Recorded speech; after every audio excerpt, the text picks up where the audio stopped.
I'm Billy Chandler. I live in Odessa, Texas. I'm 68 years old, and I'm the ninth child of Clyde Chandler and Lena Mae Grunewald. Great. So question number one. What's your favorite memory of your mother and your father? My favorite memory or got a bunch of them, but how close we were as a family.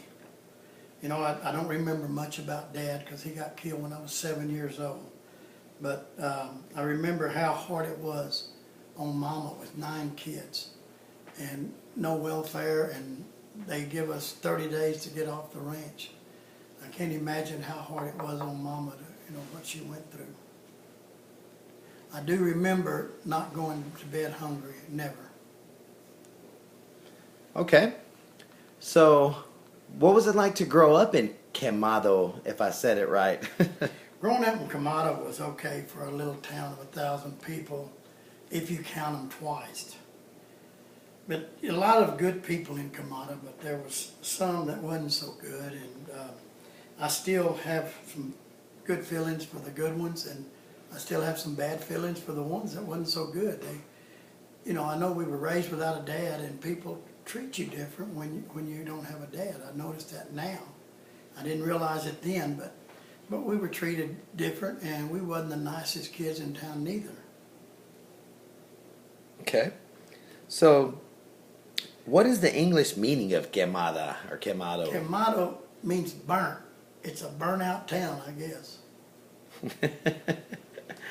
Okay. So tell me about your first job and how old you were and how much you made. My first job was in Quemado. I worked at the mall, not really, but I worked driving a tractor and doing label work on a cotton farm. We raised cotton and hay, and I worked on it. I worked I got $35 a week for 60 hours, which come out at 60 cents an hour, but which is probably equivalent to $200 to $300 today. I know a pair of Levi's were $6. A pack of cigarettes was 35 cents.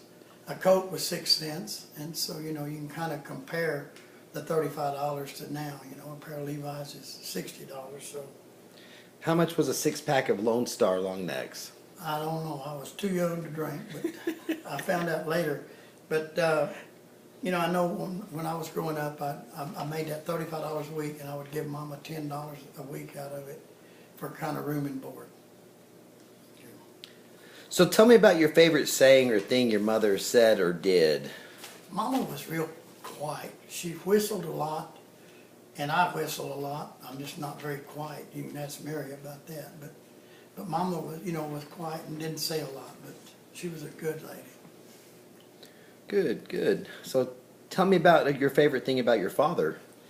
Well, I guess I'm not the brightest tool in the shed because I don't remember Dad. I was 7 years old when Dad got killed.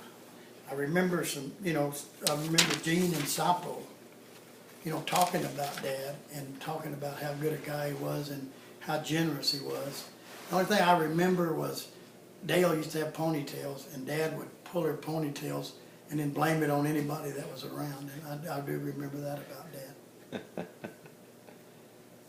So tell me about your favorite family memory, Billy.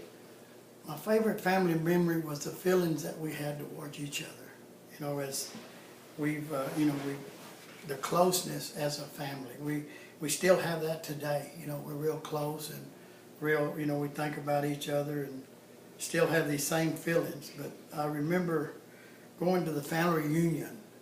That's the only place that I ever recall going to. And we go to the family reunion, and it was on the Chandler side. And Grandpa, of course, he was about 90 years old and his grouchy old fart. So, and the only thing was the cousins stayed away because when we got there, we fought each other to see who was going to whoop the cousins. Great, great. So, so that's your favorite family memory? Pretty much, yeah. It was just being a close family. So do you still use any of your mother's recipes to cook or bake? Sometime, but I remember Mama, we'd get off the bus. We'd come from school, and of course we were starving. And Mama would have fresh tortillas, a big pot of beans, hamburger meat, and a salsa. And well, when you take 8 or 9 of us, it didn't last very long, but I remember how good that tasted, because we were always starving, and she always had something cooked when we got home from school. So that's what it was, and you're not willing to share any of the secrets that she did as far as cook? That's all I remember is her beans and stuff like that. Like I say, I wasn't the sharpest tool in the shed, but I remember that. That stands out because we was always so hungry. Okay. Dad, of all your siblings, who do you think is the funniest, and tell me why?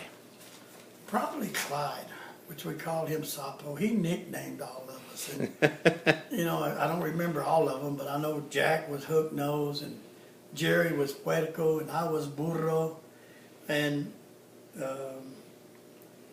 Doris was Dora, Dumb Dora, I think, but I that's all I can remember. But I would say Sapo's probably the one. He calls me and he'll say, "Supper ready?" or chili quisada or something. He's always kind of being funny, but I know he speaks good Spanish too. yeah, he's a good guy.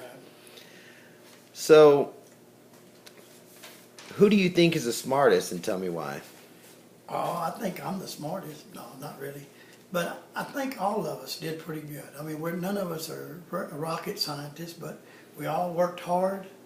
We all, have done good in their jobs, and we're doing fine. I mean, we're not, like I said, we're not the smartest people in the world, but we're doing good. And I think, that contributes to hard work and being kind of smart. Okay.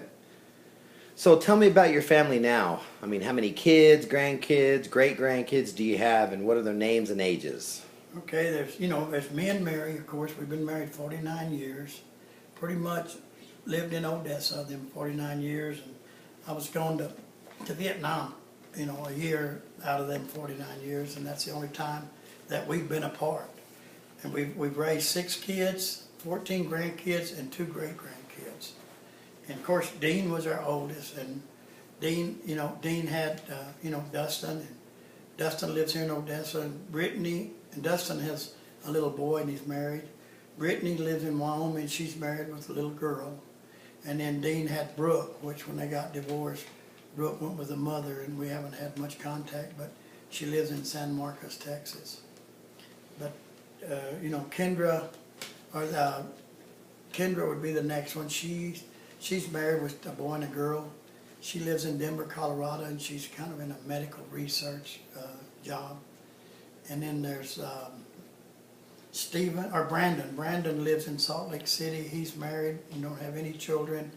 He's in some kind of medical blood plasma. He works at the University of Utah and doing real good. And then there's Stephen, which lives here in Odessa. Is married with 2 kids and a boy and a girl, and he's doing real well. He's a salesman for this oil service company. John Crane. John Crane. And then, but he's doing real well. He loves guns. He's probably got 100 guns and he's still buying them.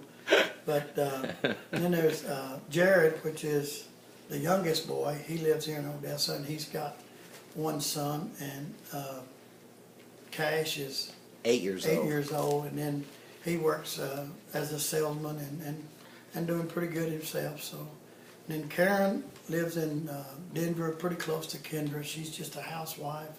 She has 4 kids, 2 boys and 2 girls, and they're doing real good. So, I guess that we're lucky to have our kids all doing well, and hope they continue. Okay. So last one.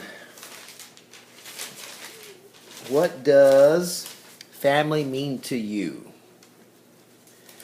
Family is everything to me. I mean, we're raised in the Mormon church, and we believe that the family is eternal. It's not till death do you part. It's for time and all eternity. And this is good because, losing Dean, when he was only 43 years old, he died of a heart attack. And knowing that Dean's doing okay and that we can be with him again it means everything to me. It's a family. I can't imagine having it any other way. And it's the same with mom and dad and brothers and sisters, that we can all be together. As we're, a family unit here, we can be in a family unit there. But that's what family means to me. It's all everything. How long did it take you to grow that beard? Oh, forever. Looks like I swallowed a skunk and his tail's sticking out. Oh, we look forward to seeing you at the reunion, Billy. All right, thanks a lot. Dad, Bye. thanks.